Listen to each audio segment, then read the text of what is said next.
Ok, muy buenas noches. Es un agrado estar con ustedes. Y decir, es un agrado verles, pero no veo a dos nomás. Así que es un agrado estar con ustedes. Vamos a, no sé cuánto tiempo tuve afuera, más de un mes parece, fuera de las predicaciones, pero sí estaba conectado. La última vez hablamos de Marcos, terminamos el capítulo 1 de Marcos, y entonces hoy vamos a continuar con Marcos. Quiero recordarle que Marcos es un evangelio que en el principio no fue tan apreciado. Algunos padres de la iglesia lo tenían bastante relegado, el evangelio de Marcos, no era muy considerado.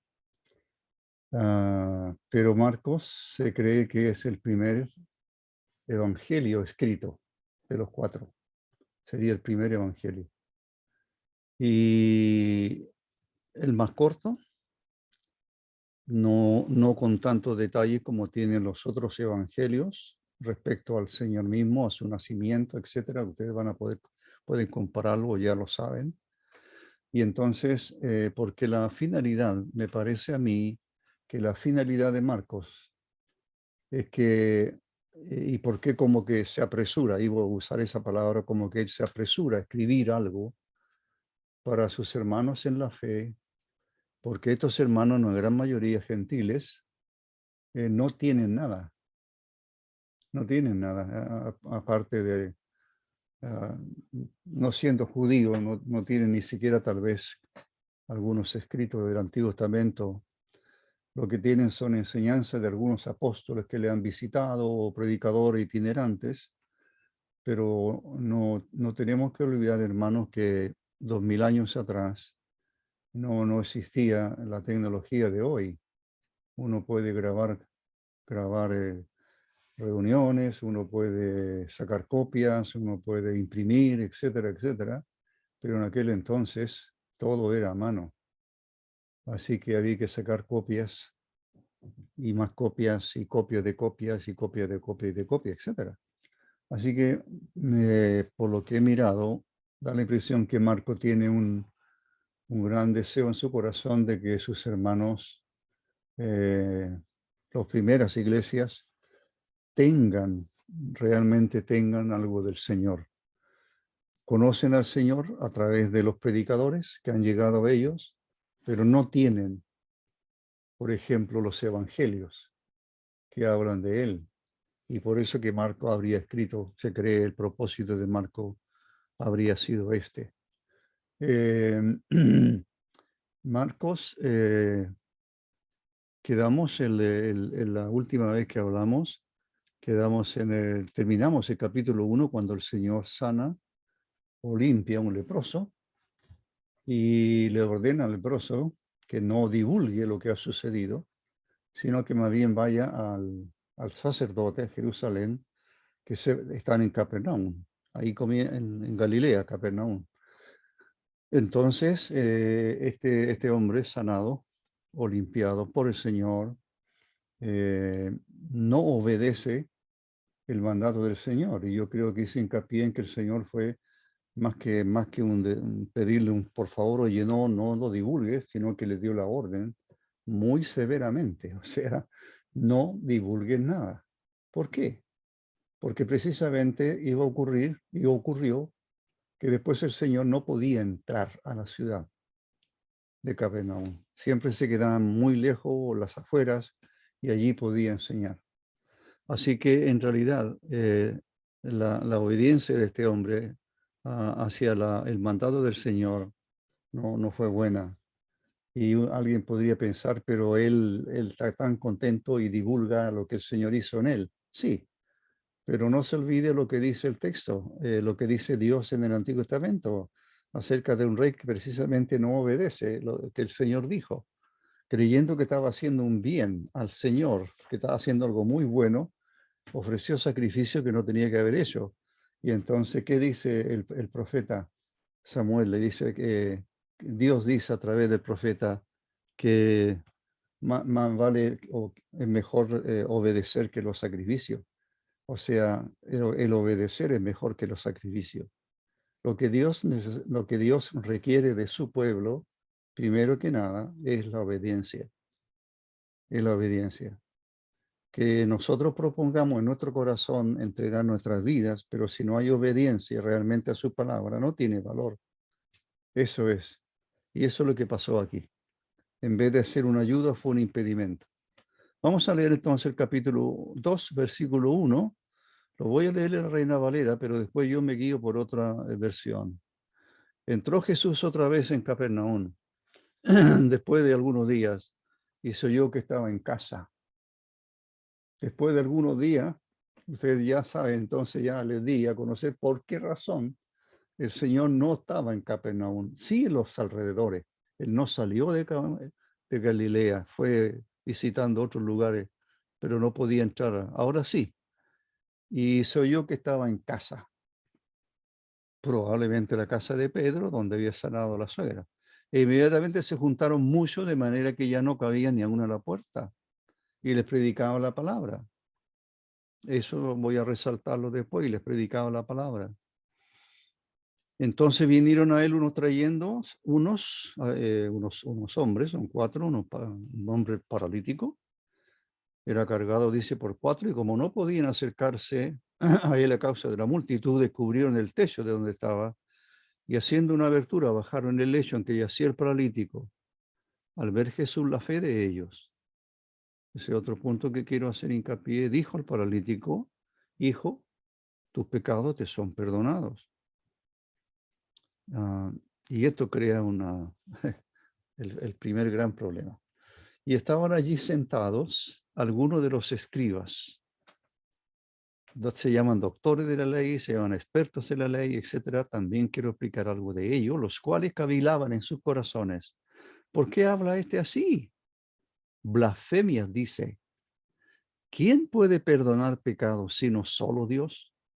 Y conociendo luego Jesús en su espíritu, que cavilaban de esta manera dentro de sí mismos, les dijo: ¿por qué caviláis así en vuestros corazones? ¿Qué es más fácil decir al paralítico: tus pecados te son perdonados, o decir: levántate y anda? Pues para que sepáis que el Hijo del Hombre tiene potestad o autoridad en la tierra para perdonar pecados, le dice al paralítico: a ti te digo, levántate, toma tu lecho y vete a tu casa. Entonces él se levantó enseguida y tomando su lecho salió delante de todo, de manera que todos se asombraron y glorificaron a Dios, diciendo: nunca hemos visto tal cosa. Nunca hemos visto tal cosa. Muy bien. Esa es la lectura. Espero poder tomar todo el pasaje, pero también sé que lo conocen bastante los creyentes. Se ha recurrido mucho en muchos de nosotros, yo mismo, usando este pasaje para predicar el Evangelio, por supuesto, para predicar el Evangelio a aquellos que no son del Señor. Así que no es un pasaje desconocido por los creyentes, tiene que ser conocido. Bueno, este párrafo, que por lo menos hasta el capítulo 3, versículo 6, todo el capítulo 2 y el versículo 6, mostrará algo tremendamente relevante en la vida del Señor durante los 3 años. Porque aquí aparecen por primera vez, aunque son mencionados en el capítulo 1, pero solo mencionados por la gente, cuando el Señor está enseñando en la sinagoga, la gente que está allí escuchándole se admiraron de la doctrina de Cristo, del Señor. ¿Por qué se admiraban? Porque él enseñaba con autoridad, no como los escribas. Ahí se mencionan por primera vez los escribas, pero no hay nada, no hay ninguna interrelación, una comunicación, por así decirlo, entre los escribas y el Señor. Así que, pero esa es la primera mención de los escribas. Los escribas, doctores de la ley, así llamados, expertos en la ley, y eso eran. Interesante lo de los escribas. Estaba leyendo hace un tiempo atrás, en realidad no pensando en esto, sino leyendo leyendo otras cosas. El autor estaba hablando de los escribas y estaba diciendo que los escribas eran verdaderos abogados. Eran verdaderos abogados en el sentido de ser defensores de la ley de Dios. Ah, ¿por qué dice él esto? Porque él está hablando del pasaje cuando un escriba le dice al Señor para probarlo. Recordarán ustedes cuál es el primer y gran mandamiento, etcétera, de la ley. Y el Señor le dice, bueno, ¿cómo lees tú? ¿Cómo lo interpretas tú? ¿Qué dices tú? Y el intérprete de la ley, el doctor de la ley, le da una explicación correcta, correctísima. Y el Señor le dice, muy bien, haz tú lo mismo, etcétera. Ya conoces la historia. Y ahí viene después la parábola del buen samaritano. Ese es el pasaje en Lucas. Bueno, ¿por qué les digo esto? Porque los escribas, por lo que van ahora, por lo que están pensando ahora, porque no dicen nada en voz alta, sino que están pensando, los escribas, siendo verdaderos y eran reconocidos como expertos en la ley de Dios, la función de ellos era defender esa ley, en el sentido de que si aparecía algún profeta o pseudo profeta diciendo algo, ellos estaban allí escuchándole para ver se ajustaba, si se ajustaba a la ley de Dios. Por lo tanto, la función de los escribas frente a Cristo, frente al Señor, era esa al principio. Después se transformó en enemigo muy grande, pero la función de los escribas era importantísima, era importantísima. Siempre acompañados estaban de los fariseos. Muy bien, así que digo esto porque en el capítulo 2, que vamos a mirar, no todo el capítulo ahora, por supuesto, y los primeros párrafos del versículo del capítulo 3, del 1 al 6, uno va a encontrar por lo menos hay 5, contando esta, y por lo menos 5 controversias con los escribas. Entonces, este Marcos va a mostrarnos cómo los escribas, juntamente con los fariseos, empiezan a escalar, por así decirlo, a escalar su animosidad para con Cristo. Cada día es más fuerte, por así decirlo, la vigilancia y la persecución. Ya no tienen un motivo tan bueno. En realidad su motivo es, de alguna manera, destruir a Jesús, de alguna manera no atajar o detener lo que él estaba haciendo. Así que eso es lo que vamos a encontrar desde el capítulo 2, donde leímos el versículo 1 hasta el capítulo 3 versículo 6. Eso es como un párrafo donde por lo menos hay por lo menos 5, dije yo, menciones de los escribas haciendo esto. Bueno, voy a avanzar un poco más entonces a donde estábamos leyendo. Si usted quiere un bosquejo, bueno, hay una situación que se presenta. El Señor está en una casa que podría ser la de Pedro, en Capernaum. La gente se agolpó cuando supieron, se agolpó, como hemos leído, a esa casa, y allí ocurre este acontecimiento del paralítico que es traído para ser sanado por el Señor. Y el Señor lo que hace primero que nada es decirle, tus pecados te son perdonados, y allí aparece por primera vez los escribas, cumpliendo, por así decirlo, su función, cumpliendo su función. Entonces vamos al versículo 1 ahora, ¿ya? Versículo 1 dice en otra versión, cuando volvió de nuevo a Capernaum, unos días después, corrió la voz de que estaba en casa. Quizás cuántos días pasaron, no sabemos. Pero aquí dice, algunos días, corrió la voz de que él estaba en casa. Y tanta gente se juntó en la casa que ya no había sitio ni siquiera ante la puerta. Y les estaba predicando la palabra. Este es el primer punto que yo quiero resaltar, ¿no? El Señor, primordialmente para él, por supuesto, fue la cruz. Propósito principal de Dios desde la eternidad. Salvar al pecador mediante el sacrificio de su Hijo allí en la cruz. Él viene al mundo, él toma forma humana y por 3 años por lo menos hace este trabajo, como dice Marco, de predicar o anunciar las buenas nuevas del reino de Dios. La tarea principal de Cristo fue enseñar, o la segunda tarea después de su muerte en la cruz, pero la tarea principal mientras dura su ministerio fue enseñar la palabra.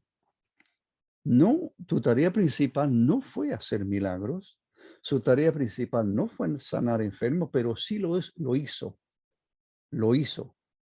Lo hizo porque se presentaban necesidades, por supuesto que sí, porque su corazón tremendamente piadoso, tremendamente misericordioso, tremendamente compasivo, no, como que no podía tolerar el dolor, como que no podía, él fue tremendamente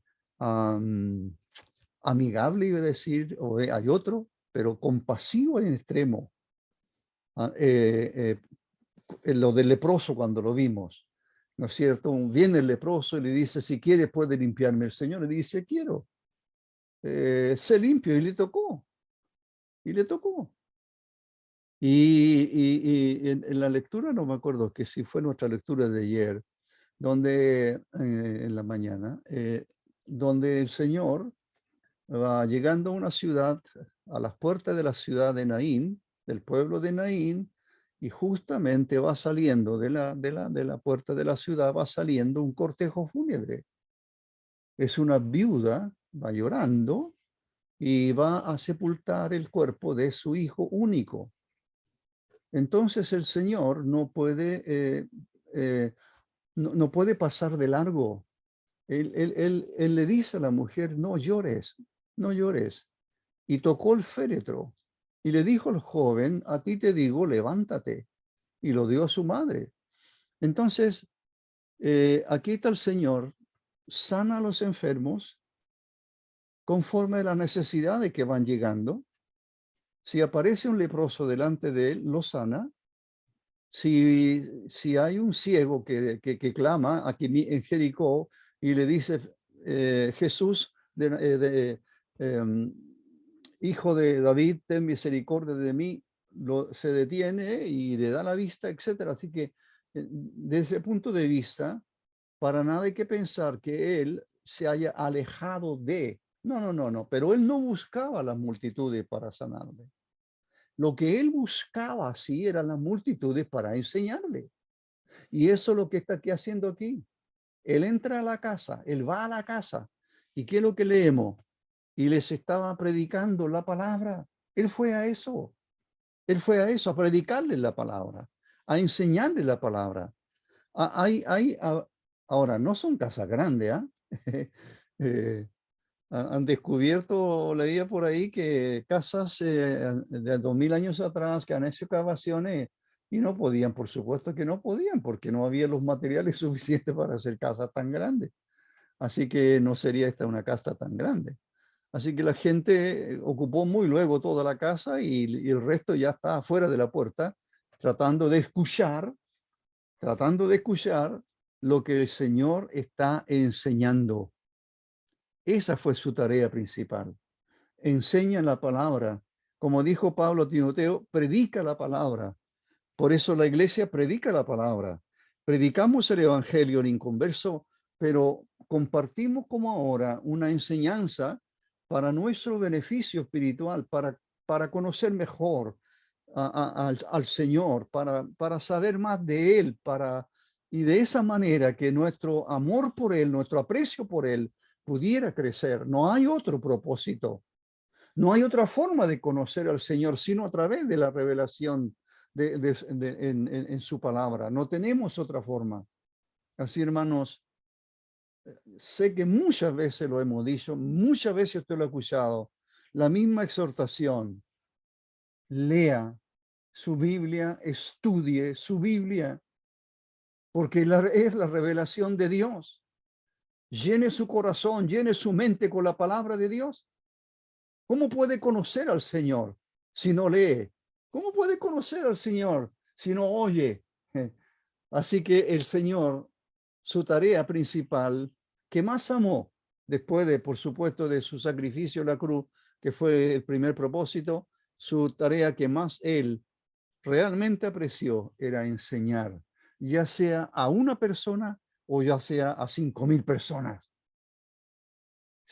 Conversa con la mujer samaritana, conversa con Nicodemo, sea un fariseo de alta alcurnia o sea una mujer pecadora como la mujer samaritana, enseña exactamente igual. Enseña. Las necesidades de los seres humanos es esa.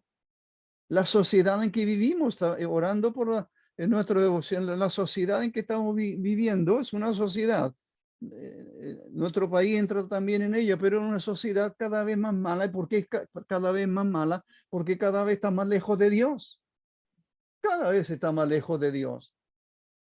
Entonces los creyentes estamos en este mundo para ser ejemplo de hombres y mujeres que hemos sido redimidos, salvados por la gracia de Dios, salvados por el sacrificio de Cristo solamente, pero estamos en este mundo para aprender de Él y de tal manera que en la eternidad, por la eternidad, por toda una eternidad, estaremos alabándole y conociéndole mejor. Pero hermanos, este tiempo que estamos aquí en este mundo, el Señor nos lo da para que le conozcamos mejor. Así que el Señor está en esta casa para enseñar la palabra. Creo que el resto del texto que dice aquí se juntaron para leer. Creo que ya está más o menos claro eso. Entonces voy al segundo versículo. Me perdí aquí.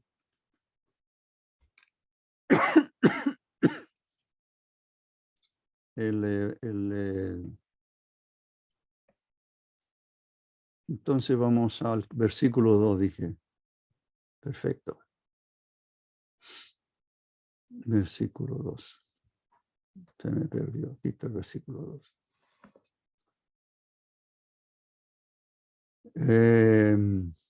Bueno, versículo 1 y 2. En realidad no hay mucho más detalles. Yo quise llamar la atención a esta frase que aquí se traduce y les estaba predicando la palabra. Hay un gran gentío que puede ser para nosotros, aquí dice mucha gente, pero vuelvo a insistir, las casas no son grandes, así que no sabemos qué cantidad de personas. Versículos 3 y 4, vamos a mirarlo juntos. Unas personas llegaron, dice el versículo en esta traducción, unas personas llegaron trayéndole un hombre paralizado, llevado entre cuatro de ellos, cuatro personas le llevan en una camilla especial, por supuesto, alguna cosa. Como no podían llegar hasta él, a causa de la multitud, no pudieron llegar por la puerta, por supuesto, subieron al techo y quitaron el techo de encima de donde estaba. Y abriendo un agujero, bajaron la camilla sobre la que yacía el paralítico. Explico un par de cosas nada más de la casa, porque hay otros puntos más, creo yo, más relevantes.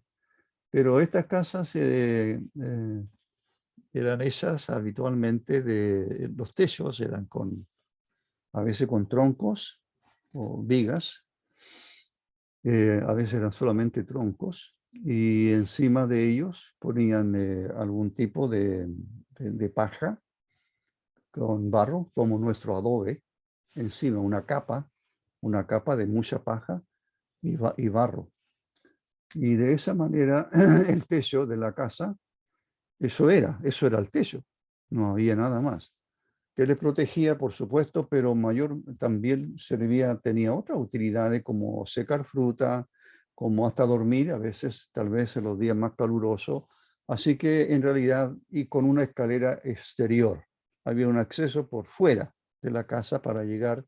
Así que estos hombres se les ocurre la idea, maravillosa idea de ir al techo No sabemos nada de detalle de quién es la casa, puede ser de Pedro, no sabemos si pidieron permiso o no sabemos que si se pudieron escarbar y sacaron algunas par de vigas y hacen el hoyo y no sabemos si está cayendo tierra abajo, no sabemos si paró el Señor la enseñanza, nada de eso está escrito aquí. Solamente solamente el escritor, Marcos, en este caso el escritor, por supuesto el Espíritu de Dios, solamente muestra que esta persona hicieron eso en el tejado de la casa. Estos tejados eran planos, casi no tenían inclinación, algún tipo de inclinación, y con viga, qué sé yo, como dije, transversales, de madera, etcétera, etcétera.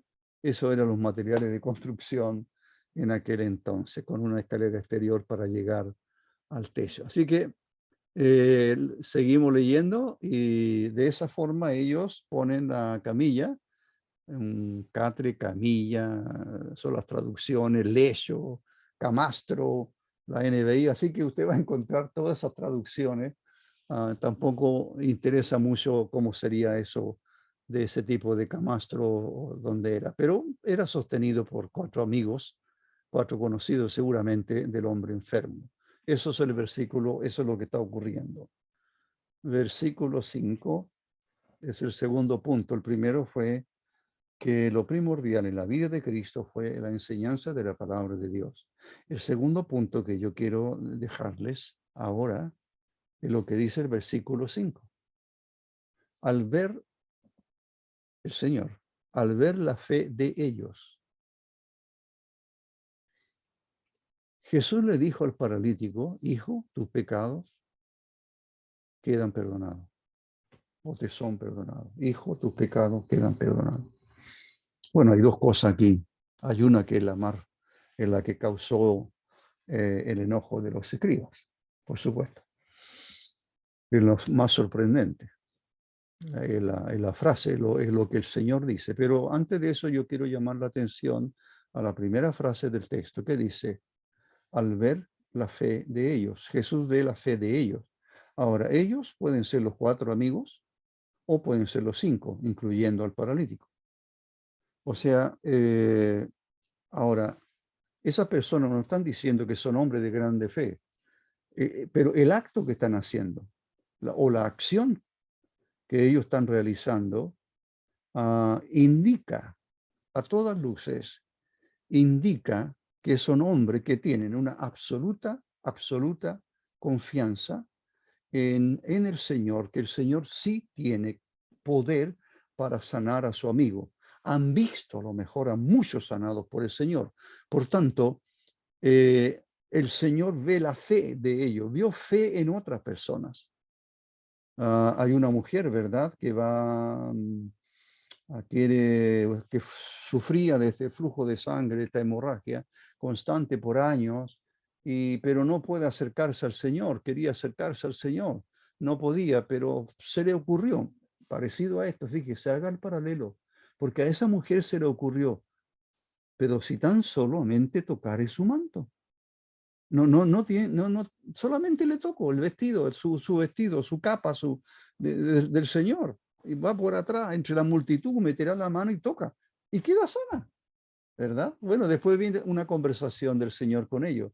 Así que esa mujer es motivada por una confianza sincera, profunda, cierta, de que sí el Señor tiene poder para sanar. Mire, el Señor puede hacer todo. Hay algo que el Señor no puede hacer. A veces sí tenemos una lista, oramos por los enfermos. A veces no son sanados. A veces son sanados, ¿verdad? Sí. ¿Por qué? Porque el Dios nuestro es un Dios de propósito. Y nosotros no conocemos cuál es su propósito para nuestra vida. Yo no sé lo que Él quiere para mí.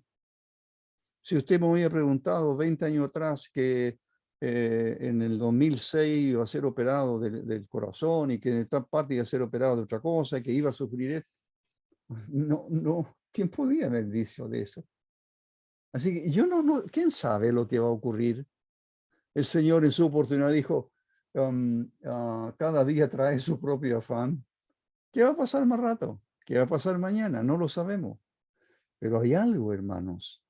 hay algo que realmente es importante en nuestra vida, es la confianza en Dios. Es vivir creyendo que el Señor siempre va a hacer su voluntad y que esa voluntad siempre va a ser lo mejor para nosotros, aunque nosotros no lo entendamos así. Aunque nosotros a lo mejor diga por qué. Ese por qué, mire, puede haber miles de personas, pueden haber millones de personas, un creyente preguntándose, pero ¿por qué a mí? ¿Por qué me pasó a mí? ¿Por qué por qué? Y ese por qué no tiene respuesta. Y ese por qué no debe existir tampoco en nuestras vidas, porque si estamos confiando, el Señor ve la fe de ellos, que el Señor vea la fe. El Señor conoce si somos hombres o mujeres de fe, ¿verdad? Si confiamos en Él. Pero eso es lo primero que quería llamar la atención del versículo 5. Y lo segundo nos llevará un poco más de tiempo, porque ya aquí es donde comienza la parte más, iba a decir complicada del pasaje, pero no dije algo, pero es bueno que lo repita ahora, lo he dicho antes. Marco desde el inicio de su evangelio, lo que Marcos, el evangelista, quiere dejar bien en claro y muestra es la autoridad de Cristo, es la autoridad de Él, la autoridad de Él. Entra a una sinagoga, enseña la palabra con autoridad, la gente lo nota, enseña con autoridad, no como los escribas citan a otras personas, el Señor jamás citaría a otra persona. Yo os digo, yo os digo, yo os digo, cada vez que enseñaba él decía, pero yo os digo. Así que los escribas enseñaban no de esa forma, pero lo que Marcos quiere resaltar y dejar en claro a estos creyentes que están recibiendo este evangelio, el Señor quiere dejarle en claro que el Señor está con cada acto que está haciendo, sanando enfermos, después echando fuera demonios, y ahora es su autoridad, es su autoridad. Eso es uno de los temas primordiales del Evangelio de Marcos, dejar en claro la autoridad del Hijo de Dios, hecho hombre, de Jesús de Nazaret. Muy bien.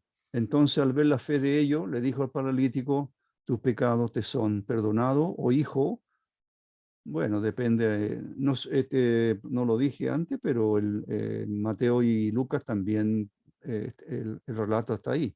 Así que si quieren más detalles, usted puede ir al Evangelio de Mateo y al Evangelio de Lucas. Muy bien. Aquí hay una serie de discusiones respecto a que si la enfermedad era el resultado de algún pecado cometido. A veces sí, pero no siempre es así. Cuando el Señor se encontraron los apóstoles con un ciego, un hombre que había nacido ciego, entonces los discípulos le preguntaron, Señor, ¿este hombre nació ciego por algún pecado de sus padres o por algún pecado de él? Y entonces el Señor, ¿cuál fue la respuesta? No, nació ciego. ¿Para qué? Para que se manifestara en él la gloria de Dios. Para que se manifestara la gloria de Dios. Así que, ya sea que vivamos o que muramos, ya sea que estemos sanos o estemos enfermos, en realidad es Dios el que tiene que ser glorificado. Y eso nos cuesta entender muchas veces y aceptar y practicar en nuestra vida. Así que la fe de ellos lo que hace es, por supuesto, glorificar al Señor allí en ese momento. Tus pecados te son perdonados, tus pecados quedan perdonados. Esto trae un gran revuelo, no en lo que están, en todo lo que están allí, sino sencillamente en los escribas. Así que me salto al versículo porque tengo que mirar ahora. Muy bien. Yo estaba diciendo que muchas veces, y en el pueblo judío se usaba mucho eso, y los discípulos se lo hicieron notar, que si el Señor está diciendo esto, tus pecados te son perdonados, poniéndolo en primer lugar por sobre la sanidad, quiere decir que la enfermedad es el resultado del pecado. Ahora eso es cierto, ¿ah? Eso es cierto. El pecado entró por un hombre y por el pecado la muerte, y de tal manera que todos morimos porque somos pecadores. Este cuerpo que se va desgastando es porque nuestra naturaleza es una naturaleza afectada por el pecado y por lo tanto no es eterna y por lo tanto se enferma, etcétera, etcétera. Y es por eso, porque somos pecadores y en cualquier momento la enfermedad se agrava y partimos. O hay otra manera también, por supuesto, de perder, de perder la vida, por así decirlo. Entonces, algunos podrían pensar que el Señor está perdonando pecados porque la parálisis que tiene es el resultado de pecados cometidos, pero ese no es lo que aquí se trata. Entonces, avancemos al versículo 6 y 7. Pero algunos expertos de la ley, escribas se llaman, expertos de la ley, doctores de la ley, estaban sentados allí. Casi no se perdían enseñanza de él. Estaban sentados allí, así que le escucharon, por supuesto. Hijo, tus pecados te son perdonados. Le escucharon claramente que dijo eso. Entonces ellos dicen, no dicen nada en realidad. Aquí hay algo importante que lo enlazo con el anterior versículo. Algunos de los expertos de la ley estaban sentados allí y comenzaron a pensar en sus corazones, ¿cómo puede este hombre hablar así? Está blasfemando. ¿Quién puede perdonar pecados sino solo Dios? No lo dije antes, pero se dio cuenta, las dos lecturas ya tienen un parecido.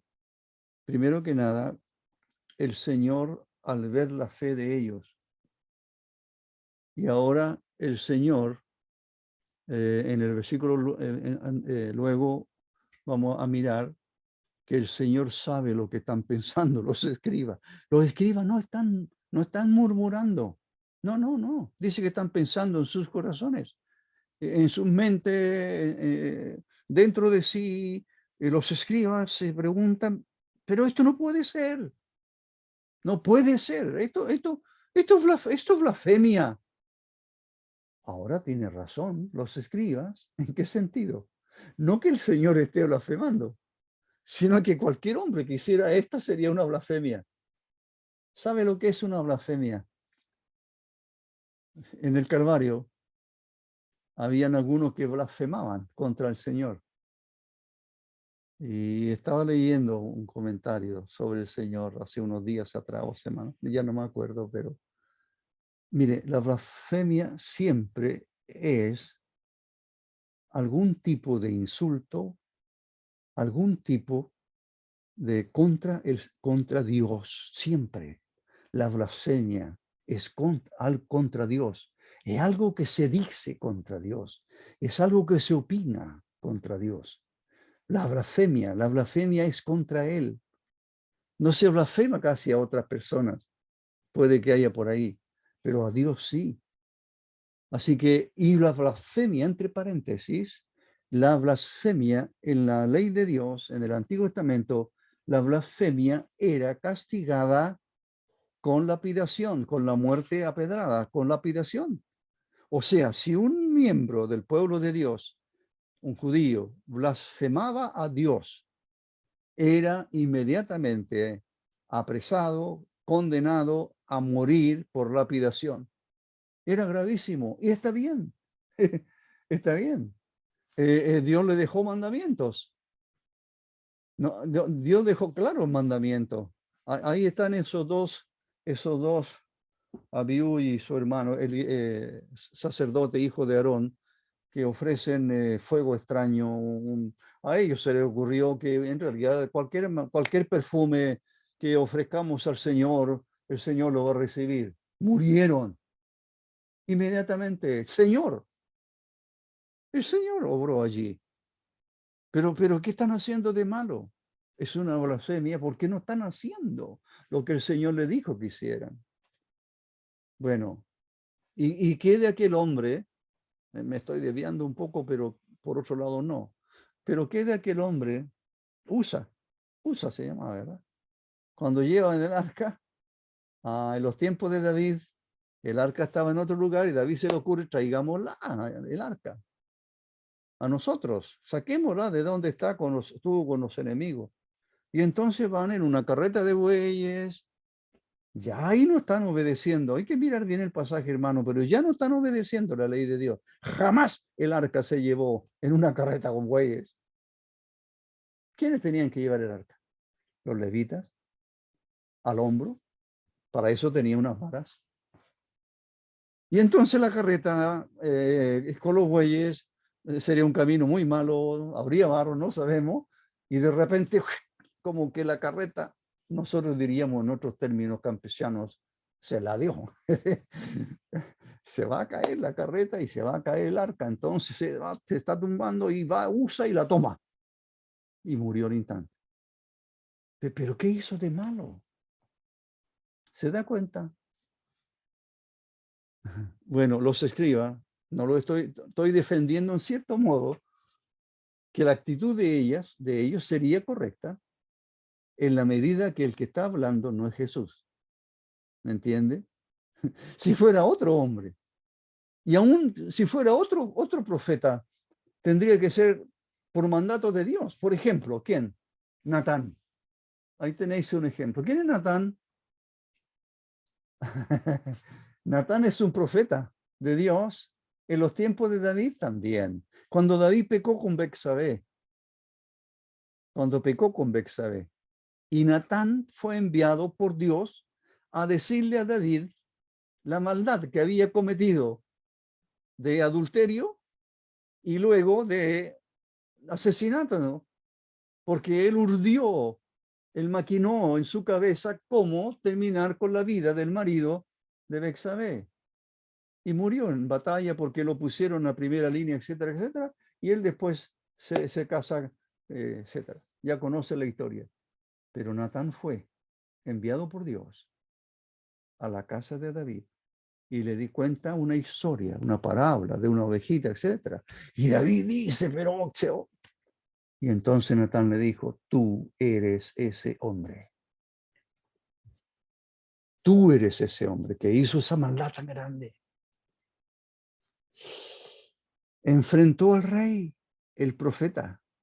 Pero sabe, le dijo, pero Dios ha perdonado tu pecado.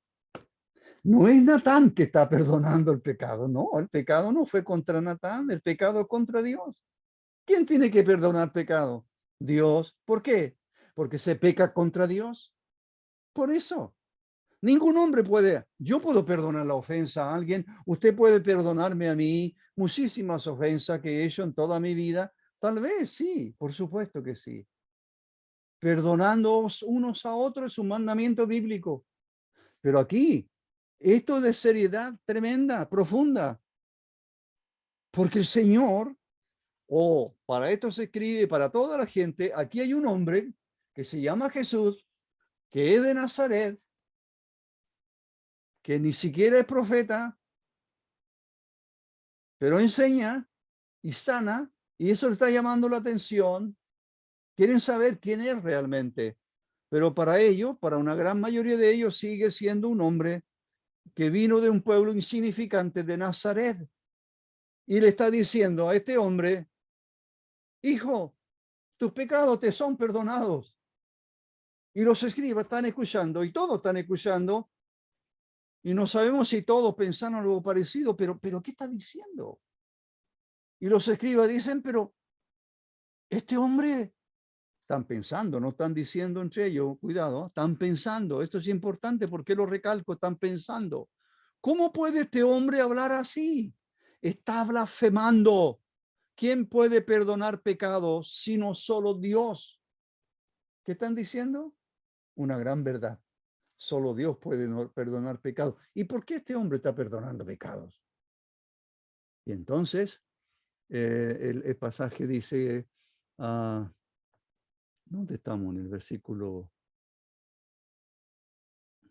se me perdió otra vez. Eso me pasa a veces. Bueno, el,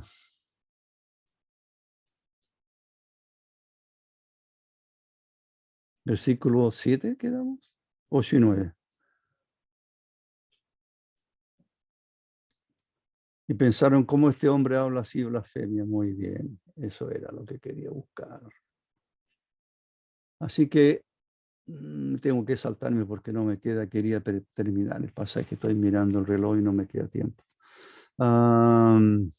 ¿Quién puede perdonar pecados si no? Una traducción puede ser, que ellos podrían estar pensando, ¿quién puede perdonar pecados sino uno? Dios. Porque hay un solo Dios. Los judíos lo saben.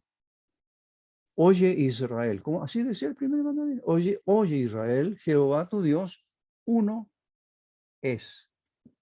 Y adorarás a tu Dios de todo tu corazón, con toda tu alma, con toda tu mente. Jehová, tu Dios es uno solo. Lo que los Israel no le fue revelado y le fue revelado más a la iglesia que Dios es un Dios trino o triuno, Dios en tres personas. Y el que está perdonando pecado es Dios, sí es Dios, es hombre.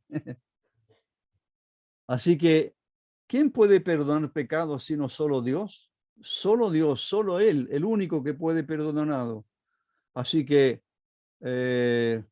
Deuteronomio, el texto que está citando, escucha Israel, el Señor nuestro Dios, Él es el único Señor o el único Dios.